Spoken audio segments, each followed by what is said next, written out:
તો મિત્રો, welcome to my channel. આજે આપણે જોઈશું ઋતુચર્યા વિશેની કેટલીક કહેવતો.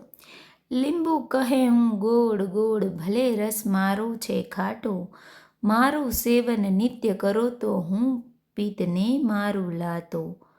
ઉનાળે કેરીને આમળા ભલા, શિયાળે વળે શૂઠ તેલ ભલા, ચોમાસે અજમો લસણ ભલા, ત્રિફળા જાણો બારે માસ ફલા. શ્રાવણમાં તો ભલી કાકડીને, ભાદરવામાં છાસ, તાવ સંદેશો ભાઈ મોકલે, હું આજ આવું કે કાલ.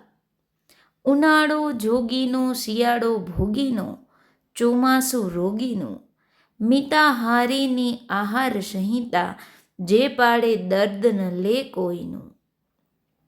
અષાઢ મહિને આદુ ખાય, તેને ત્યાં ન રોગ જાય, જળમાટીને ખુલ્લી હવા ઉત્તમ ઔષધ ગણાય. પાચન દીપન રુચિકર, નિત લીંબુનો રસ જે લેવાય, કોલેરામાં એનું સેવન સૌ ઔષધોમાં શ્રેષ્ઠ ગણાય. આવી કહેવતો માટે like, share and subscribe. Thank you. જય શ્રી કૃષ્ણ.